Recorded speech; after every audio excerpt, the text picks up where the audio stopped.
देवी सर्वभूतेषु मातृरूपेण संस्थिता। नमस्तस्यै नमस्तस्यै नमस्तस्यै नमो नमः। राजाधिराज सद्गुणा सिद्धरामेश्वर महाराज की जय।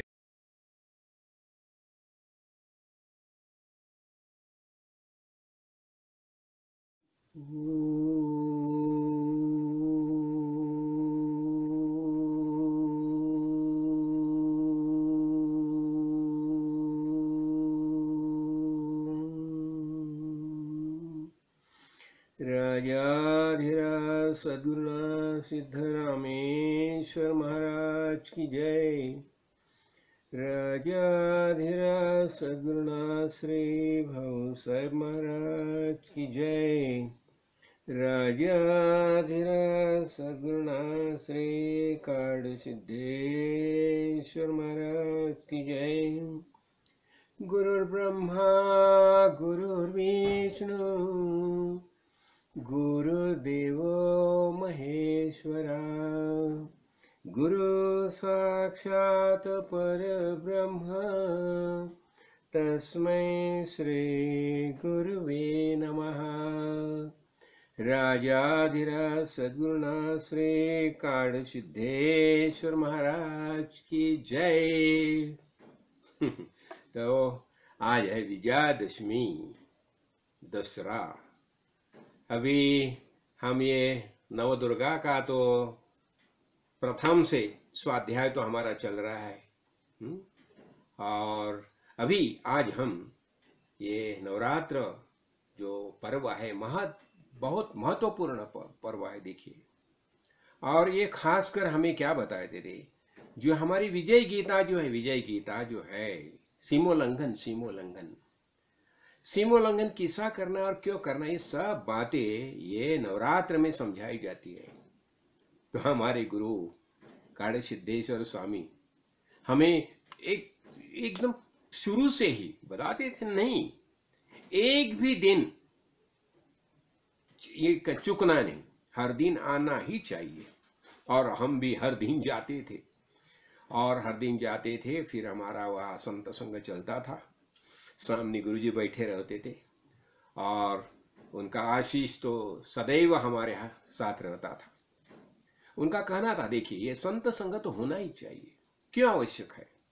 हम देह धारण करके भूतल पर आती है और हमें जीवन जीते समय अनेक कठिनाई का सामना करना पड़ता है। हमारे आजू बाजू में जो अनेक असुर भी रहती है, हमेशा रहते हैं। देखिए, असुर ये जो प्रवृत्ति जो है ये परमानेंट हमारे आजू बाजू में रहती है और उनसे हमारा संघर्ष तो हमेशा चलता रहता है। तो इसलिए क्या करना चाहिए, हमें शक्ति अर्जित करनी चाहिए, शक्ति सामर्थ्य अर्जित करना चाहिए। क्यों? उनसे ये मुकाबला करना होगा। हमारा जीना अच्छी तरह से हमें जीना होगा तो हमें शक्ति का अर्जन करना ही चाहिए। और शक्ति का अर्जन करने के लिए क्या है? साधना, तपश्चर्या, ध्यान धारणा, और इस माध्यम से हम शक्ति अर्जित कर सकते हैं। और इसलिए गुरुजी क्या करते थे, देखो पहला दिन अभी जब ये नवरात्र शुरू हो गया तो घट स्थापना क्या बताते थे, घट स्थापना यानी हमारा निश्चय ऐसा होना चाहिए। देखो अनेक जो बातें आज तक हो गई हैं सिर्फ निश्चय के कारण हो गया। देखो उनका आत्मविश्वास और सुदृढ़ साधना, उसके साथ ही वह सब कर सकते थे। तो हमें हमारी शक्ति बढ़ानी है तो क्या करना चाहिए, हमारा निश्चय होना चाहिए। और निश्चय में जो सामर्थ्य होता है ना, गुरुजी बता दिए थे ना, मैं आत्मा हूं ये तुम निश्चय करो, पक्का निश्चय करो। और देखो क्या क्या होता है वो। तो इसलिए पहले दिन वह घट स्थापना, देखो ये भूतल पर सबसे बड़ी चीज क्या है, सबसे महत्वपूर्ण ऐसी कौन सी चीज है, तो चैतन्य। ये संपूर्ण जो विश्व निर्माण हो गया, कहां से निर्माण हो गया? ये चैतन्य के कारण ही निर्माण हो गया। मूलभूत चैतन्य जो है, देखो माया का जो निर्माण हो गया, तो कैसा निर्माण हो गया? प्रयत्न से, प्रयत्न से। ये निर्गुण निराकार तत्व जो है, पर ब्रह्म जो है, वहां जो प्रथम स्फुरण हो गया, प्रथम स्फुरण, ये प्रथम स्फुरण यही ओंकार है। और ये प्रथम स्फुरण जो ओंकार है, उसमें ही माया का निर्माण हो गया, माया का निर्माण हो गया। माया यानी शक्ति है। देखो ये माया, ये शक्ति है, सामर्थ्य है उसमें। और ये माया शक्ति जो है, वो माया शक्ति का ही विभाजन हो गया। कैसा? संकल्प से। वो पहला जो संकल्प हो गया, दृढ़ संकल्प, एको हम बहुश्याम प्याये, यही संकल्प से संपूर्ण माया का निर्माण हो गया है। और माया का निर्माण होने के बाद उसमें से त्रिगुण निर्माण हो गए, पंचमहाभूत निर्माण हो गए, और ये संपूर्ण अष्टधा प्रकृति से ये दृश्य जगत का निर्माण हो गया है। देखो ये सब जो है सूक्ष्म रूप में माया में हरेक मौजूद है। बीज रूप, बीज रूप सूक्ष्म रूप है या बीज रूप है। फिर स्थूल रूप से वे व्यक्त हो गया। संपूर्ण ये दृश्य जगत जो है, ये माया व्यक्त होगी किसी स्थूल रूप से, और सब उसका व्यवहार शुरू हो गया। तो इसलिए हमें क्या निश्चय करना चाहिए? मैं आत्मा हूं, यही घट स्थापना करनी चाहिए हमें। तो ये पहले दिन हम ये घट स्थापना की, और हर दिन हम आते थे, हर दिन आते थे, और हमारा संत संग चलता था, और गुरुजी अनेक बातें समझाते थे, अनेक बातें, ज्ञान का निश्चय कैसा होना चाहिए। हाँ, तो महावाक्य का बोध करते थे। अभी महावाक्य देखो ना, तत्वमसि, तत् यानी वो पर ब्रह्म तत्व, त्वम असि मीन्स है। पर ज्ञानम ब्रह्म, विशेष प्रकार का ज्ञान है, यही ब्रह्म है। अहम ब्रह्मास्मि और अयमात्मा ब्रह्म, ये सब महावाक्य का बोध करते थे। और क्या बताते थे? देखो एक ही निश्चय करो, जैसा हमने देखा ना परसों इसमें अष्टावक्र गीता में।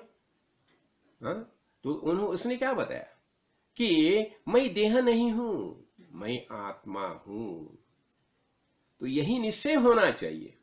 तो ये निश्चय आस्ते आस्ते देखो, और ये कैसा होता है? हम जब भी देह धारण करके भूतल पर आ गए, तो हमें एक नाम दिया गया, 12वें दिन एक नाम दिया, और वही नाम का हम अभिमान रह के पूरा जिंदगी जीते हैं।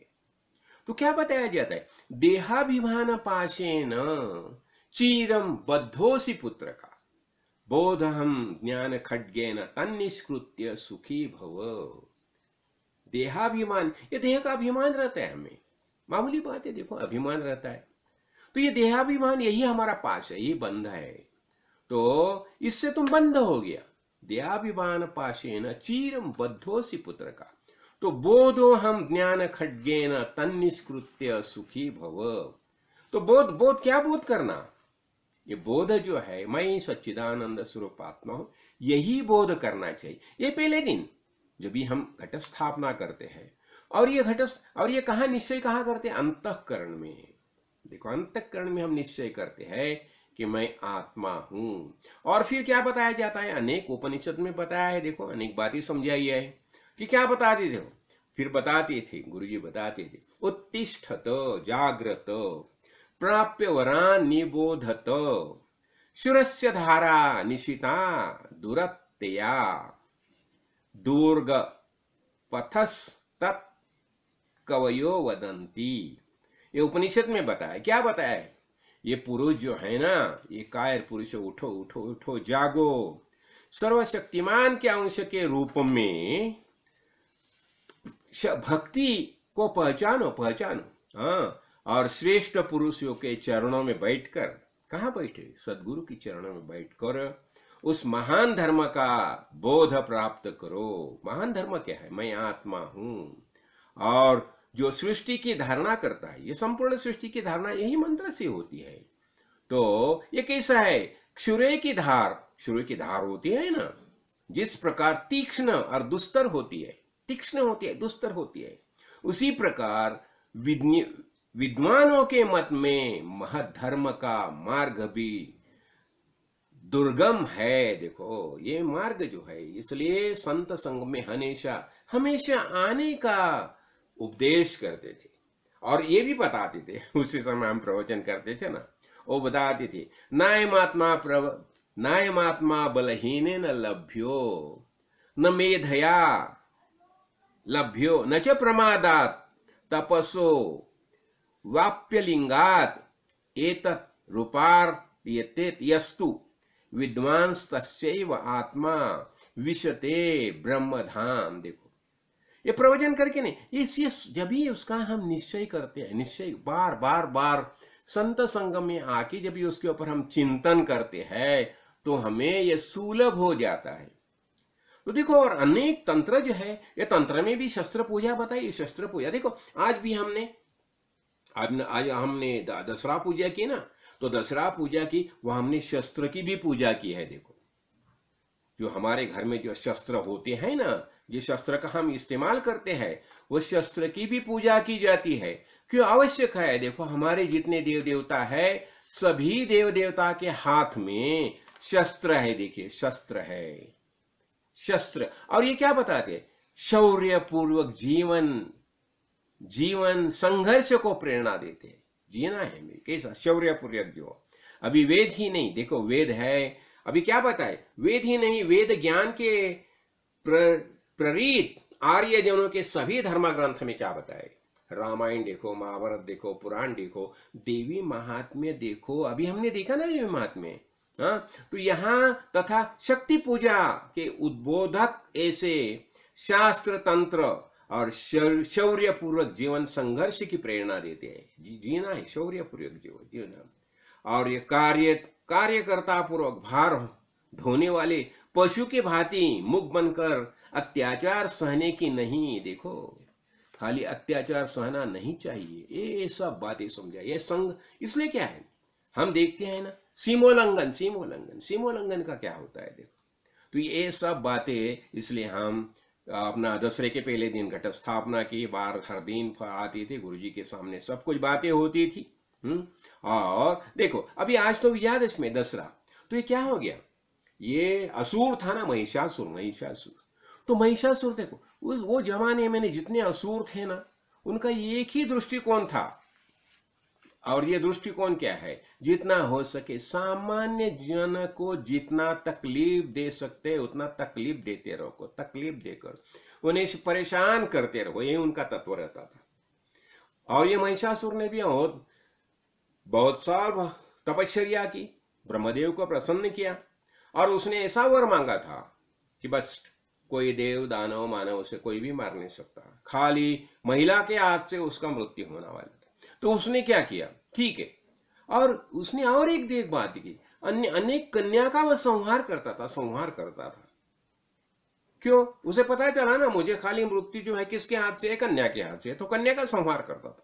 उसके सब जो अनुयायी थे, सैनिक थे, कन्या का शिरच्छेद करते थे।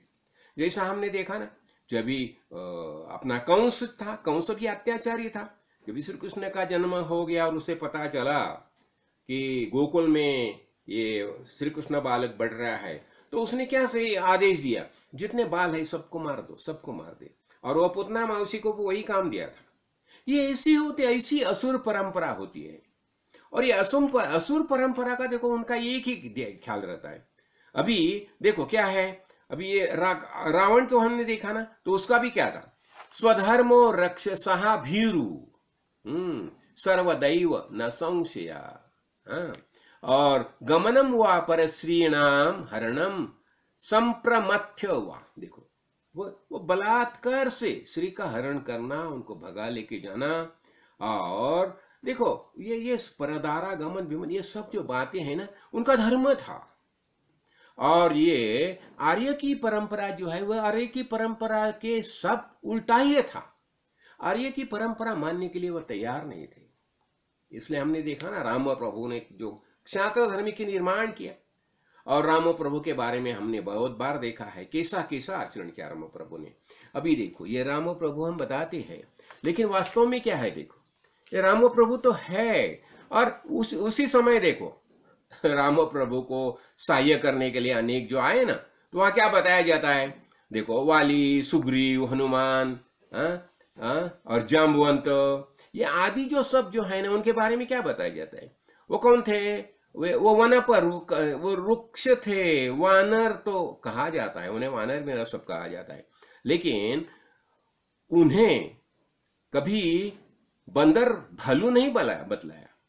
वो बंदर भालू ऐसा नहीं बताया। देखो, वास्तव में सच्ची बात से देखा जाए ना, तो वे वन अचल की कई जगह जातियों के समान कमर पर ये लंगोटी लगाते हैं ना, ऐसे लगाते थे। लेकिन वो जिसे बताता है ना, रस्सी, तिगड़ा, कमरबंद ऐसे लगाते थे। लेकिन वहां ये वृक्ष, वानर और लांगुल शब्दों के आधार पर देखो, ये क्या हो गया? इस शब्द के आधार पर क्या किया? जो चित्रकार थे ना, चित्रकार और प्रतिमा कार जो थे, जो चित्रकार थे, प्रतिमाकार थे, तो उन्होंने क्या किया? उन्हें पूंछ लगा दी। पूंछधारी भालू, बंदर, पशुओं के रूप में कल्पना कर डाली, लेकिन वास्तव में वो वैसे नहीं थे। देखिए, कालांतर में जब क्या हो गया, जनमानव भी इस सभी वीर मानवों की शरीराकृति देखो वैसे ही मानने लगी। वो था ये था, पूछ थी, ऐसा थी, लेकिन नहीं, वो सब जो थे, यह भ्रम दूर होना ही चाहिए। ये सब भ्रम है, भ्रम है। वो सब जो थे ना, वानर योनिया ने क्या, ये मंकी नहीं थे, बंदर नहीं थे, ये नॉर्मल आदमी जैसे ही थे। उनकी श्रिया भी आदमी, जब भी आज हम देखते हैं ना, मानव देखते हैं ना, वैसे ही थे। अभी इतना ही नहीं, देखो, देवी देवता, असुर, मानव, राक्षस, यक्ष, वानर, नाग, गंधर्व, अप्सरा सभी मानव की शरीराकृति वाले थे। देखिए, जैसे मानव आज जैसे मानव है ना, हम जैसे मानव स्मृति का, ऐसी ही शरीराकृति थी। और इनके नर नारी एक दूसरे के संतान उत्पन्न कर सकते थे। देखो, संतान उत्पन्न कर सकते थे ना, कैसे? ये अपने जैसे ही आदमी थे ना।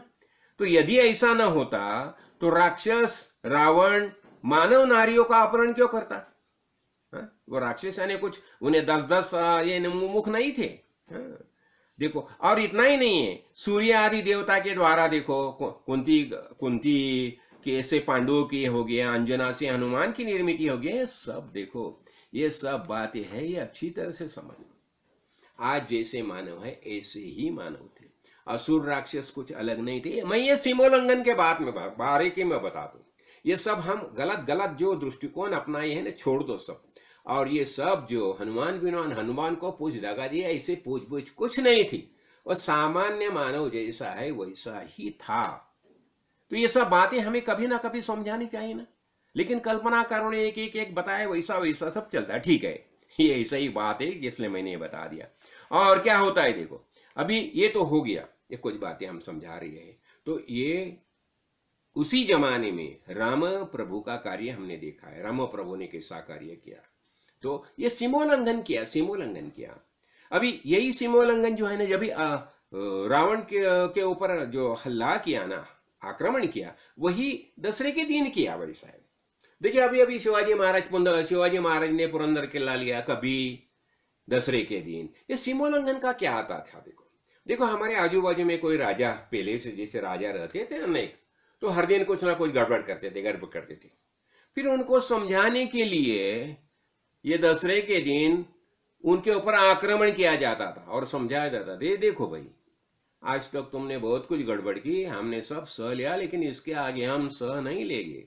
इसलिए तुम अपना इसमें रहो, अपना बंधन में रहो तुम, और हमें भी अच्छी तरह से जीने का मौका दे दो। तो ये सब बातें जो है, ये दशहरे के बारे में हम देख रहे हैं। तो क्या है, खासकर हम क्या, शक्ति को उपासना, हमें शक्ति अर्जित करनी चाहिए। हम शस्त्र पूजते हैं ना, देखो, अभी आज मैंने शस्त्र की पूजा की, क्यों? अपने सभी देव देवता हाथ में शस्त्र लेके ही खड़े दिखाई देते हैं, क्यों? उनका संकल्प क्या है? परित्राणाय साधूनाम विनाशाय च दुष्कृताम। जब भी साधु संत का परित्राण करना होगा, विनाश का, ये दूसरे गलत रास्ते से जाने वाले को विनाश करना होगा, तो हाथ में शस्त्र लेना ही चाहिए। देखो, अभी ये बात तो हो गई, और इसमें क्या हो गया, अब और एक बात मैं समझाना चाहता हूं।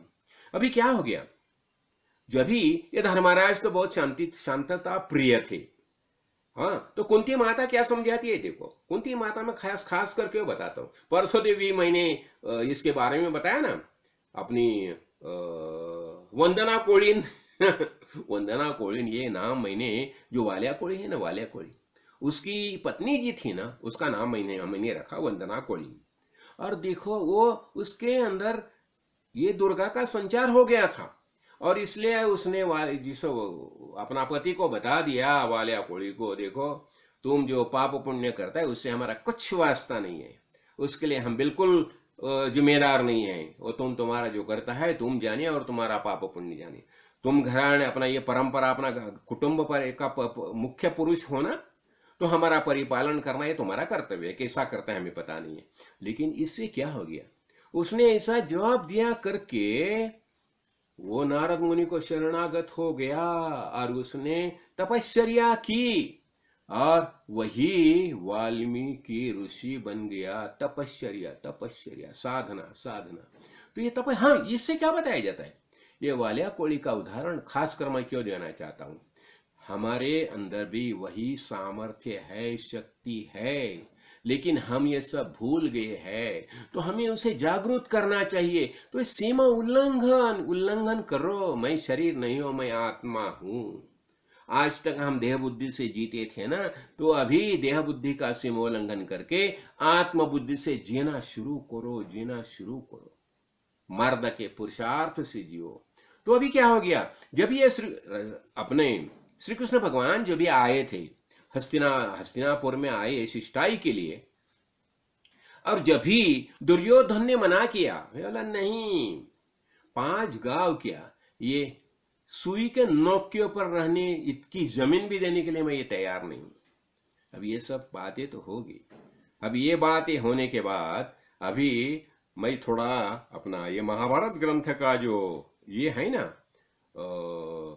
अपना एक खास कर एक इसमें उद्योग पर्व जो है, उद्योग पर्व, तो उद्योग पर्व में विदुलाख्यान आया है, विदुलाख्यान आया है।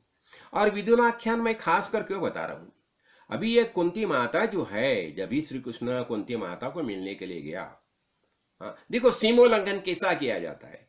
और कुंती माता को बता दिया थी, देखिए मैंने मेरी तरफ से सब कोशिश की, लेकिन दुर्योधन कुछ 5 गांव भी देने के लिए तैयार नहीं है।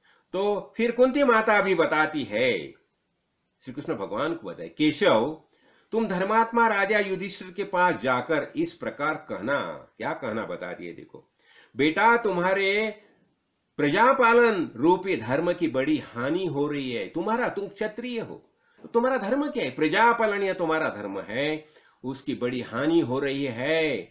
तुम उस धर्म पालन के अवसर को व्यर्थ नष्ट न होने दे।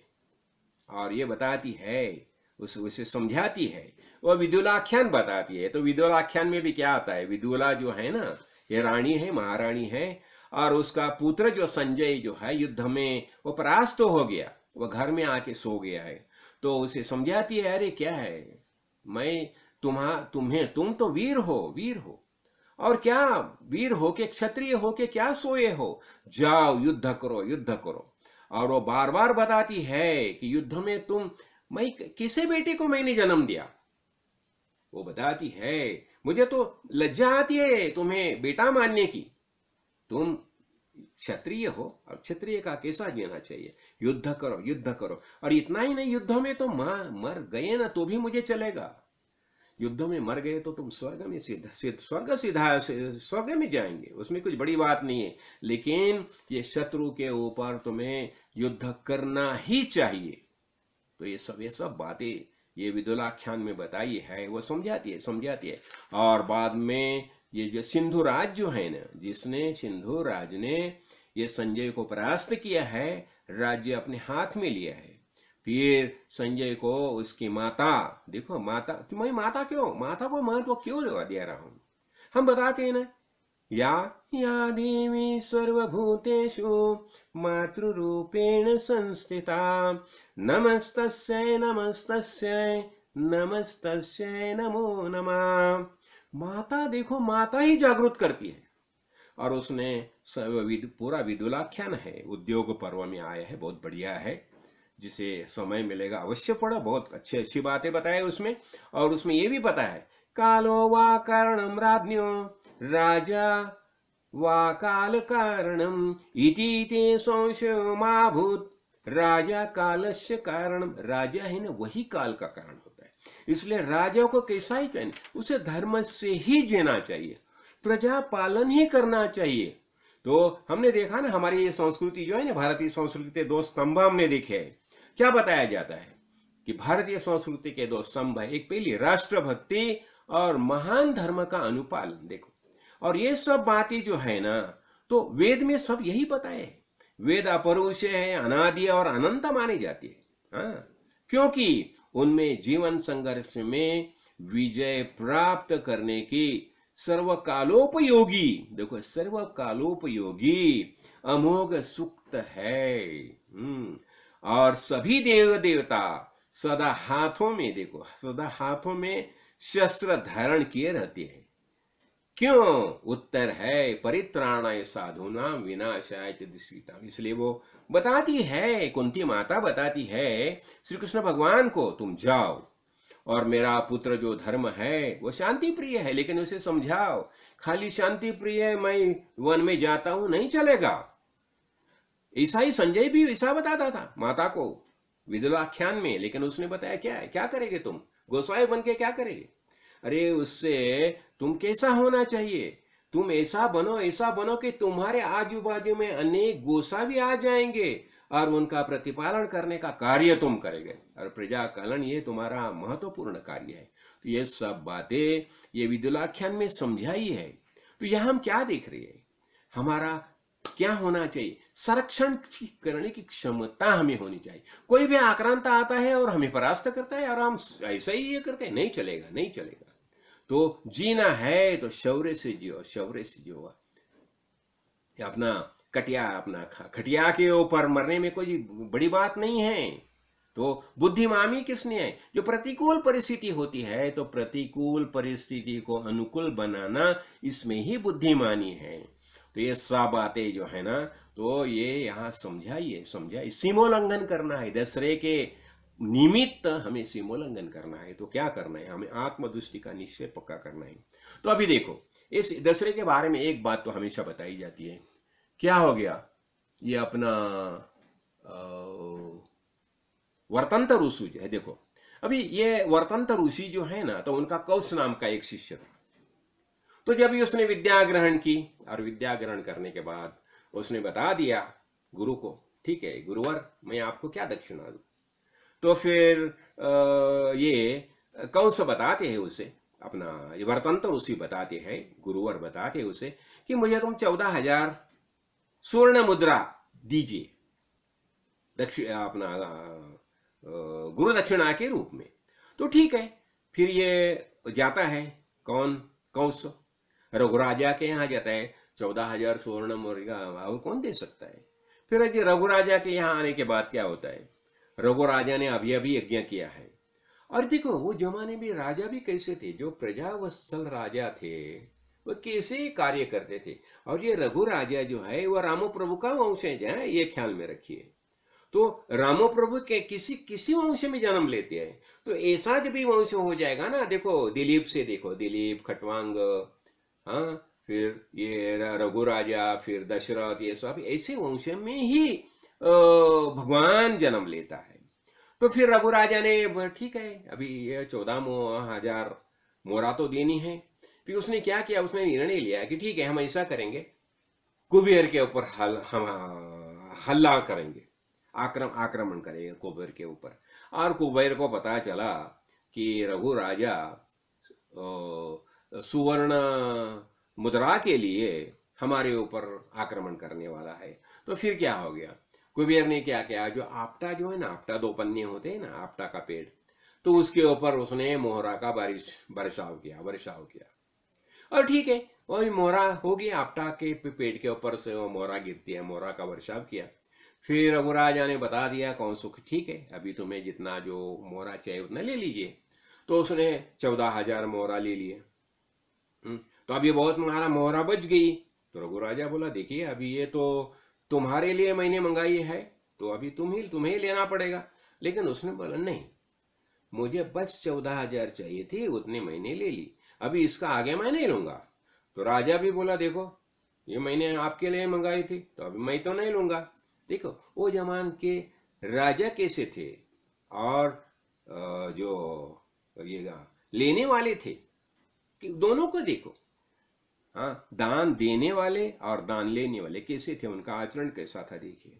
फिर क्या किया, रघुराया ने सब प्रजा में ये किया, बोल दिया सब प्रजा को ठीक है ये सब हो रहा है, आप लूट की जाइए। तो उसी समय ये सुवर्ण का आदान प्रदान शुरू हो गया। इसलिए हम क्या करते हैं, हम दूसरे को सोना देते हैं और क्या बताते हैं, सोना देते हैं और उसके प्रणाम करते हैं, वो अपने को सोना देता है प्रणाम करता है। यार अभी देखो ये सोने का ये पत्ते का हो गया काम, लेकिन वास्तव में सुवर्ण क्या है, तो हम पहले वो सुवर्ण भी जानना चाहिए ना। तो मेरी याद में आई, देखो अभी हमारे नाना, हमारे दादाजी सिद्धरामेश्वर महाराज, उन्होंने एक लेख लिखा था गोल्डन डे।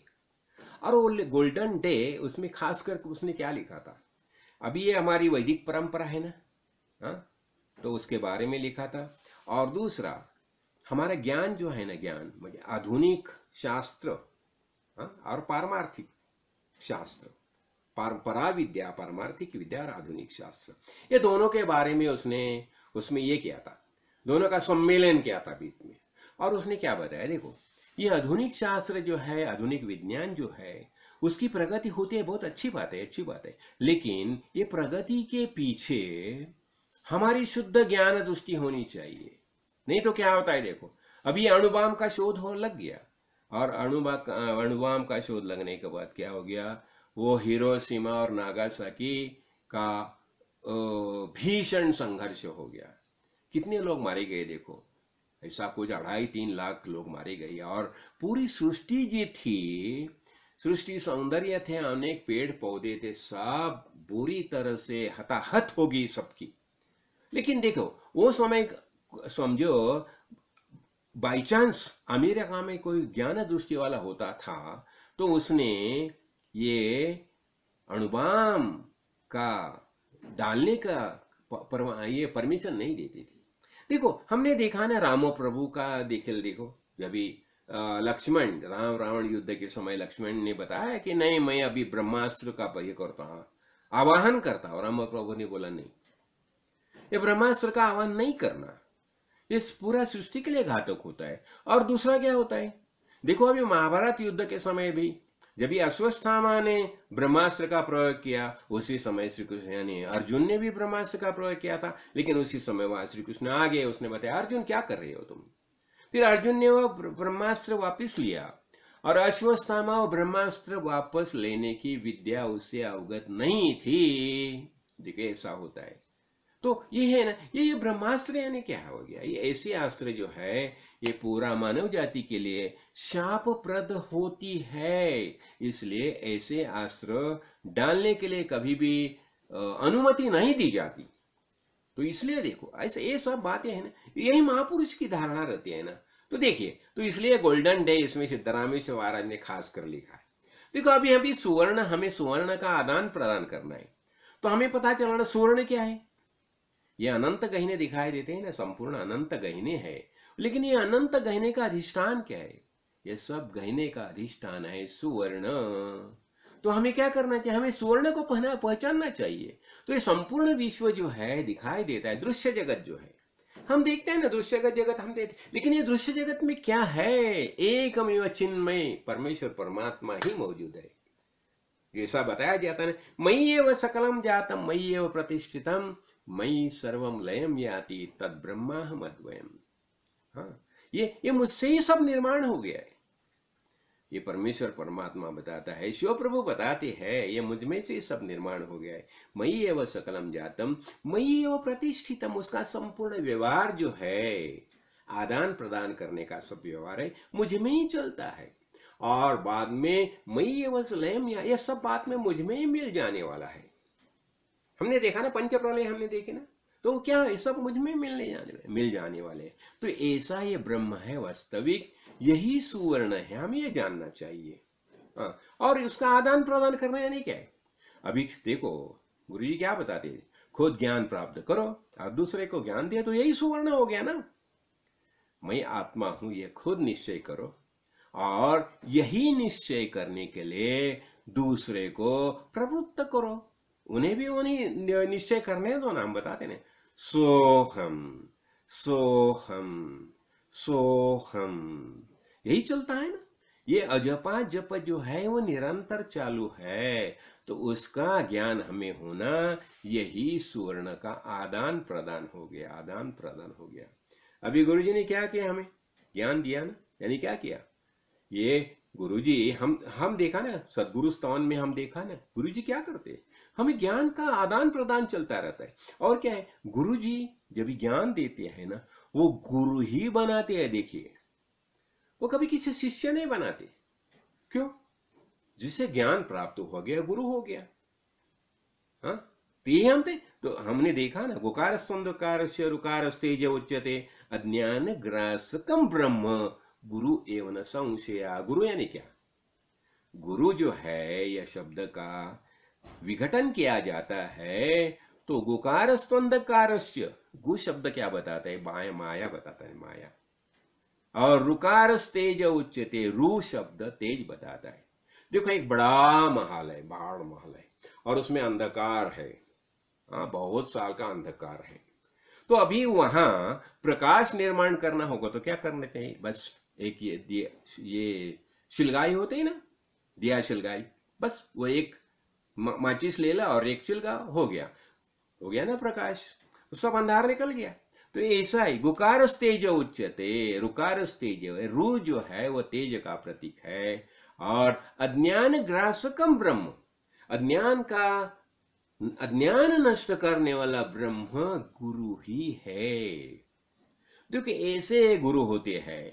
तो ये हमने देखा, गोल्डन डे के बारे में देखा।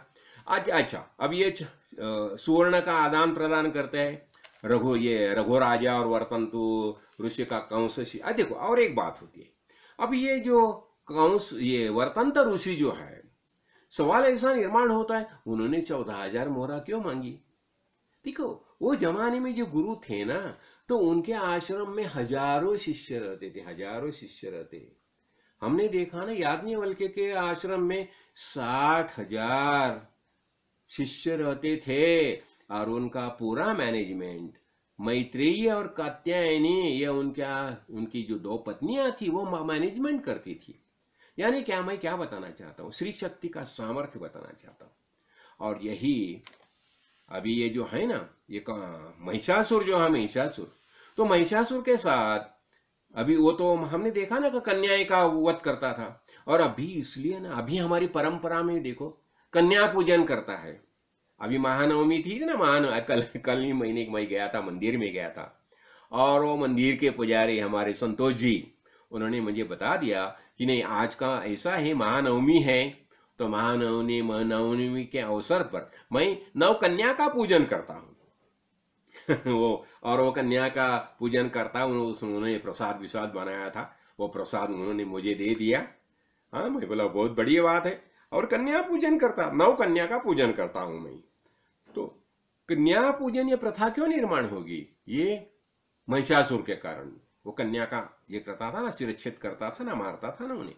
तो ठीक है, अभी बाद में क्या हो गया, ये सात्विक, राजसिक और तामसिक, ये तीनों शक्तियां जो है, यानी अपनी पार्वती माता, लक्ष्मी माता और सरस्वती माता, ये तीनों शक्तियां इकट्ठा होगी, और ये तीनों शक्तियां इकट्ठे होके उन्होंने अम्बा की निर्मित की। हमने देखा ना, अम्बा स्तुति देखा, देखो एक इसके पहले प्रवचन में हमने अम्बा स्तुति देखा।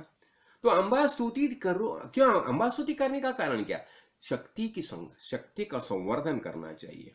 तो ये अम्बा की निर्मित की, और ये अम्बा जो है उन्होंने देखो, नव दुर्गा तो है, नव दुर्गा के बारे में हम और वास्तविक एक ही दुर्गा होती है, एक ही दुर्गा है, लेकिन उसे अलग अलग समय ये देह धारण करके आई करके अलग अलग नामे दे दिए उन्हें। तो जैसा हम पंच प्राण बताते हैं ना, एक ही प्राण होता है, लेकिन 5 कार्य करता है, उसे पंच प्राण बताया जाता है। तो इसे देखो, ये नव दुर्गा जो है तो वास्तविक एक ही शक्ति है, पराशक्ति है। तो उन्होंने क्या किया, ये तीनों इकट्ठा आके उन्होंने अम्बा की निर्मित की।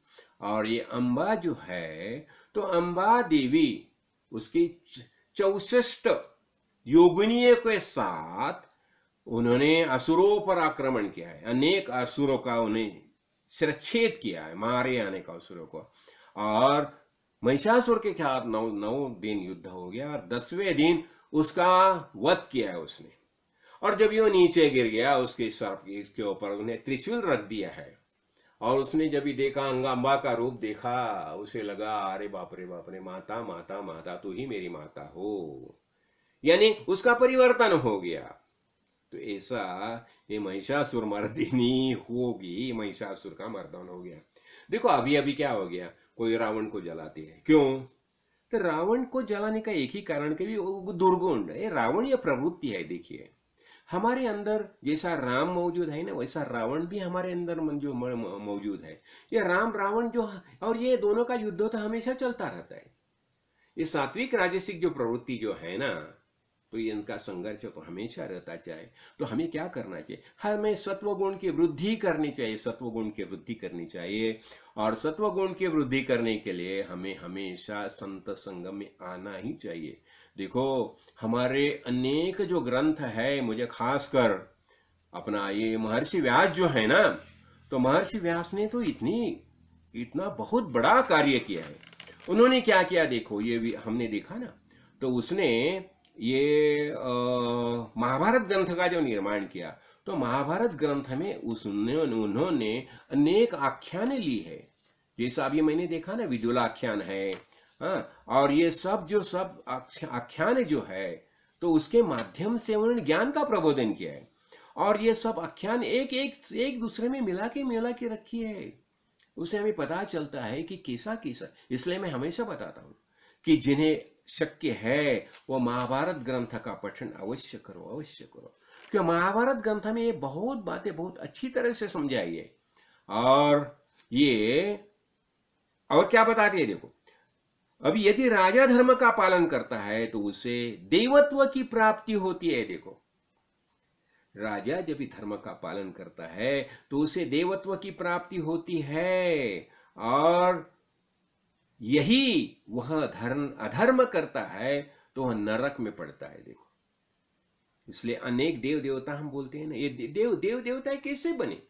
वो धर्म से आचरण किया। प्रजा पालन बहुत महत्वपूर्ण बात मानी है। प्रजा का पालन करना ये बहुत महत्वपूर्ण बात है। देखो एक समय ऐसा हो गया था, पूर्व काल की बात है, और जब ये धनाध्यक्ष कुबेर राजर्षि मुचकुंद जो है ना, मुचकुंद जो देवों का सेनापति बन गया, तो और देखो मुचकुंद को राजर्षि बताया जाता है, राजर्षि। हाँ, तो उसके प्रसन्न होकर उन्हें सारी पृथ्वी को दे रखा रहे थे, लेकिन उन्होंने बता दिया, परंतु उन्होंने ग्रहण नहीं किया। वो बोला नहीं, देव मेरी इच्छा है कि मैं अपने बाहुबल से उपार्जित राज्य का ही उपभोग करूं। ऐसा क्षत्रिय ऐसे होती है कैसे? और इसलिए मुचकुंद जो है ना, हमने देखा ना कालियावन का वध कैसा हो गया, मुचकुंद के कारण ना। वो मुचकुंद जब ही गुहा में सो रहे थे तो उसी समय उसने ये किया ना, तो उसी समय उसका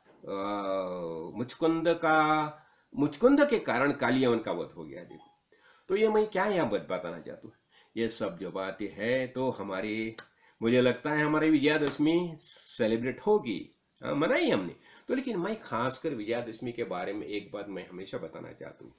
ये क्या हो गया, ये विजयादशमी के दिन कभी 1968 में मैंने गुरुजी से अनुग्रह लिया, नाम मंत्र लिया है। उन्होंने मैं सोहम मंत्र का बोध किया, सोहम सोहम, कभी 1968 में। और दूसरी बात 1978 में दसरे के ही दिन गुरुजी ने हमारी शादी होगी तो हमारे शादी का ही ये दिन है, इसी दिन हमारी शादी होगी, इसी दिन मैंने गुरुजी से अनुग्रह भी लिया है। तो ये दिन मेरे लिए बहुत महत्वपूर्ण रहता है और मुझे बहुत बढ़िया लगता है। आज ही सुबह सुबह गुरुजी ने ख्वाब में दर्शन दिया और मैंने उन्हें प्रणाम किया, तो हमारा दसरा सेलिब्रेट हो गया। तो एक ही बात गुरु जी ने क्या हमें समझाई, हम कौन है। चिदानंद रूप शिवोहम शिवोहम, चिदानंद रूप शिवोहम शिवोहम, अहम निर्विकल्पी निराकार रूपी, विभूत्वाच सर्वत्र सर्वेन्द्रियाणां, न चासंगतं नैव मुक्ति न मेया, चिदानंद रूप शिवोहम शिवोहम। ओम महादेवाय विद्महे रुद्रमूर्तये धीमहि तन्नो शिव प्रचोदयात। ये जो महादेव जो है, महादेव कौन, हमारे माता पिता है ना। शिव पार्वती कौन है, महादेव हमारे पिता है। तो उन्हें मैं जानता हूँ, उन्हें मैं समझता हूँ। हाँ, और रुद्र मूर्त, ये रुद्र रुद्र रोदयती रुद्र हमने देखा ना कल, 11 रुद्र। तो उनका मैं ध्यान करता हूँ। हाँ, उनका मैं साधन करता हूँ, उनका मैं ध्यान करता हूँ। धीमहि तन्नो, ये ऐसा शिव जो है हमारा सब कुशल मंगल करे। और साथ ही ओम महिषी मर्दिन्ये विद्महे दुर्गाये धीमहि तन्नो देवी प्रचोदयात। आज महिषासुर का मर्दन किया ना देवी ने। हाँ, तो महिषासुर देखो, ये बाहर का महिषासुर तो है, लेकिन हमारे अंदर महिषासुर कभी जागृत नहीं हो जाएगा। ये हमें हमेशा ध्यान रखना चाहिए। नहीं तो क्या होता है, देखो किसी कुछ मिल जाता है ना, मामूली आदमी रहते हैं कोई कोई, और मामूली आदमी को कुछ बड़ा बना दिया, उसके हाथ में सत्ता आ गई, कहे ना, फिर उसमें अहंकार आता है, अहंकार आया, अहंभाव आया, और वो खुद को ही बड़ा समझने लगता है। और जहां अच्छी तरह से संत संग चलता रहता है ना, वहां जाके वो कुछ ना कुछ गड़बड़ करता है। तो ऐसे जो होते हैं ना, इसलिए हमें क्या होता है, देखो जब भी हमारे हाथ में संपत्ति आती है ना, बहुत बहुत वरदान, देखो अनेक असुर को वरदान दे दिए भगवान ने, लेकिन क्या किया, फिर अभिमान आ गया, मैं ये त्रैलोक्य का सम्राट क्यों न बनूं। हाँ, अहंकार आ गया, फिर प्रतिशोध की भावना भी आती है, उसने ऐसा किया था ना, मैं अभी देखता हूं। तो ये सब के कारण वो गलत रास्ते से जाने लगता है, और गलत रास्ते से जाने के कारण वो उसका खुद का पतन होता है। हमने देखा सहस्राज उनको को मारना पड़ा, रावण को क्यों मारना पड़ा, फिर ये भस्मासुर को क्यों मारना पड़ा। अनेक असुर को भगवान ने अनेक रूप लेके उसका मर्दन किया है, उसका वध ही किया है। क्यों, गलत रास्ते से चलते। इसलिए हमें क्या करना चाहिए, वेद ने जो बताया है ना, सत्य अहिंसा अस्तेय परिग्रह, ये सब बातें समझ के हमें जीना चाहिए। इसके लिए सब शक्ति सामर्थ्य सबको मिल जाए, और आज का दसरा जो है सब गुरु भक्तों को मांगल्यदायी हो जाए, यही सद्गुरु से प्रार्थना। हाँ, सभी को हार्दिक बधाई और शुभ कामना। राजाधिराज सद्गुरुनाथ श्री काड़ सिद्धेश्वर महाराज की जय। ओम तत्सत।